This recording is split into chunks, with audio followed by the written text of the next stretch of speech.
Qu'est-ce que ça donnerait si on mélangeait cosplay et manga? Je me suis posé la question et je vais vous donner la réponse dès maintenant dans cette review du manga Sexy Cosplay Doll. Salut tout le monde, c'est Sunday. Aujourd'hui, on va pas vraiment parler de cosplay technique, mais toujours d'un sujet un petit peu autour du cosplay, puisqu'on va faire un review du manga Sexy Cosplay Doll. Alors autant je suis pas une grande lectrice de manga, par contre, le cosplay, c'est plutôt le domaine dans lequel je suis depuis des années et du coup, c'est super rigolo de trouver un manga autour du cosplay. Je vais vous donner mon avis en tant que lectrice, mais surtout en tant que cosplayeuse. Sexy Cosplay Doll, c'est un manga de type comédie romantique édité par Kana et disponible en France depuis octobre 2019. Il y a aujourd'hui 3 tomes qui sont sortis en France, ainsi qu'un 4e qui va sortir très bientôt et que j'ai eu la chance de lire. Donc je vais vous en parler dans cette vidéo, mais sans vous spoiler, et de toute façon, je vous en dis plus sur le tome 4 à la fin de cette vidéo. Dans cette histoire, on suit les aventures de Gojo, un lycéen un petit peu différent des autres, puisqu'il est passionné de quelque chose de pas très commun,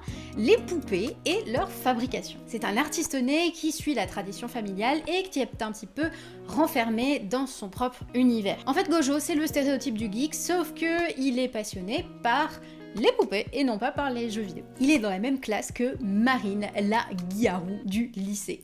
Elle est pas trop mimi, sérieux. Marine, c'est la fille populaire, extravertie, que tout le monde adore. Un jour, Marine va découvrir que Gojo, cette personne un petit peu timide et renfermée, est en fait passionnée donc de poupées et sait fabriquer des tenues de poupées. Et à ce moment-là, Marine lui révèle son rêve, elle veut faire du cosplay. Néanmoins, petit problème, Marine est vraiment très mauvaise pour fabriquer des cosplays.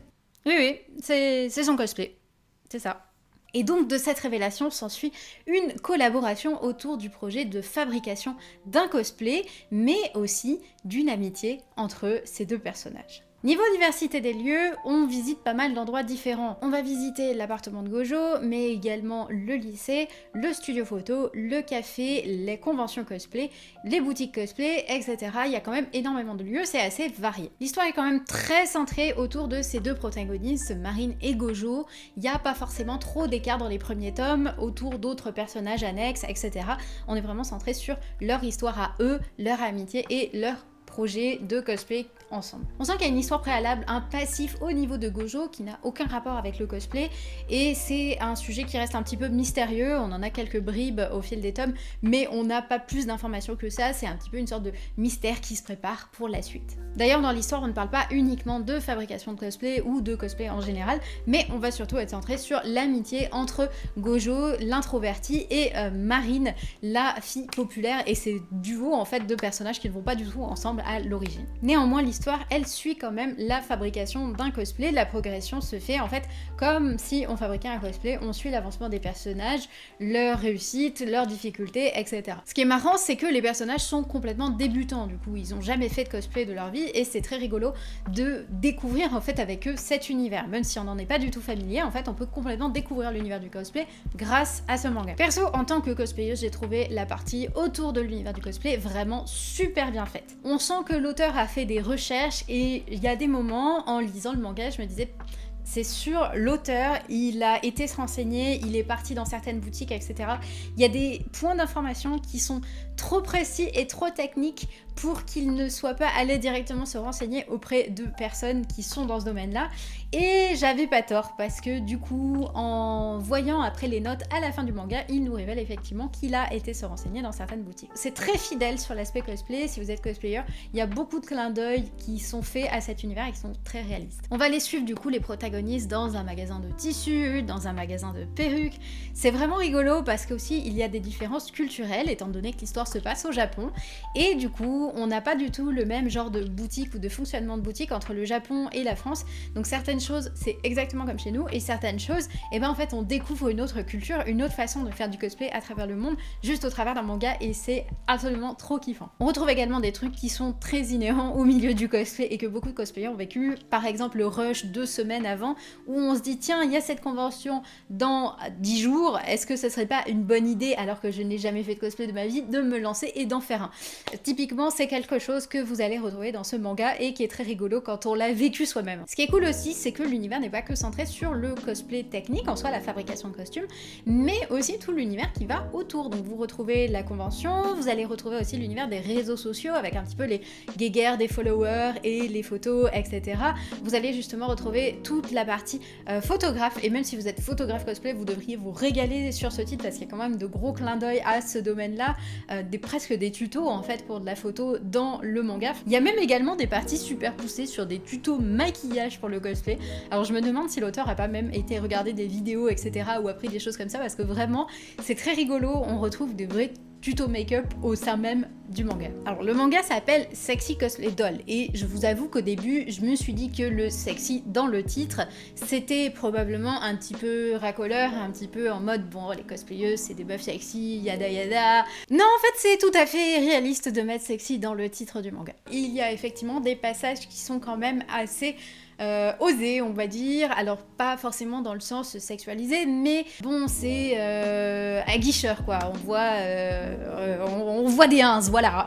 Il y a parfois des plans qui sont un peu sexy pour pas grand chose, alors quand c'est du suggestif, juste c'est sympa, des fois il y a des scènes, c'est juste trop drôle tellement ça sort un petit peu de nulle part et d'un coup il y a un truc hyper sexy ou alors des phrases super tendancieuses qui sortent de complètement de nulle part, et c'est vrai que je me suis tapé quand même des gros fous rires en regardant ce genre de truc parce que j'étais là quoi? Qu'est-ce que ça fout là?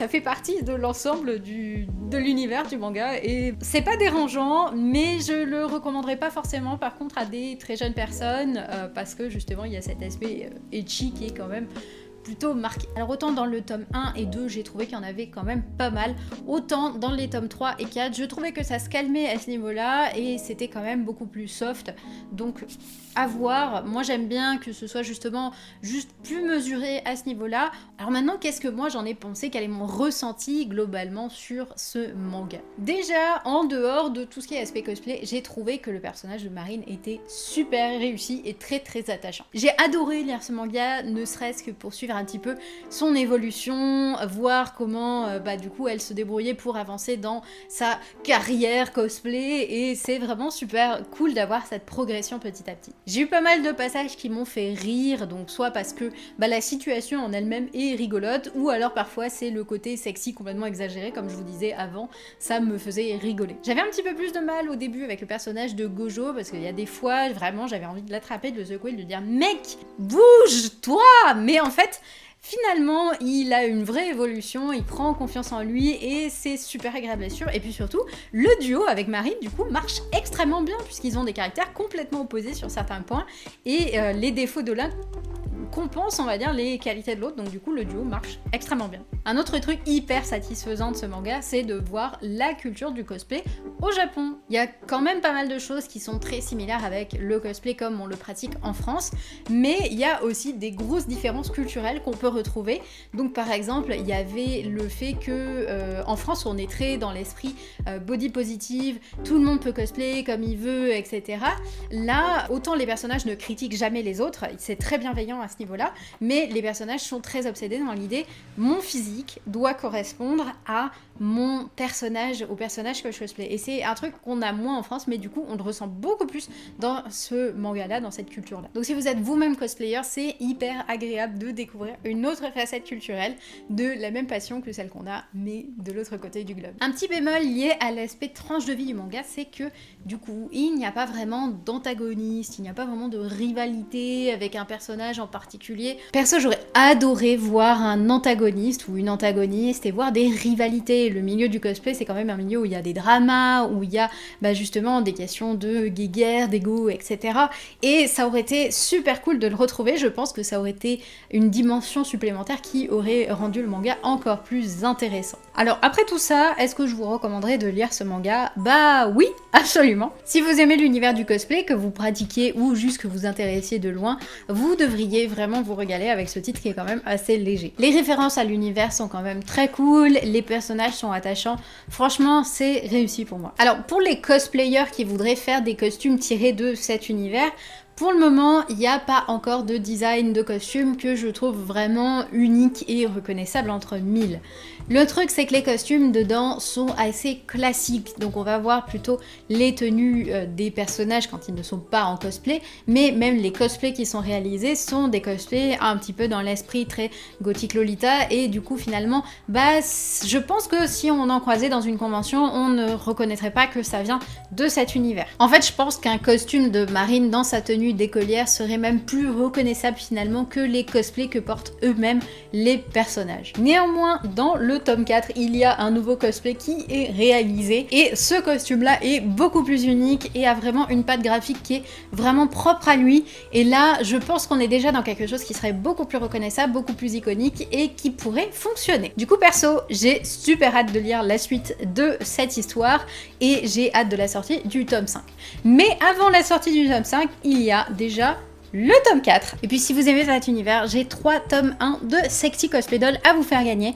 Alors si ça vous intéresse, on se retrouve sur mon compte Twitter, vous pouvez les gagner là-bas. Et puis je vous souhaite bonne chance. Allez, à la prochaine tout le monde, bon cosplay à vous, ciao ciao, bye. Là, ouais. Eh franchement, ça ressemble, non?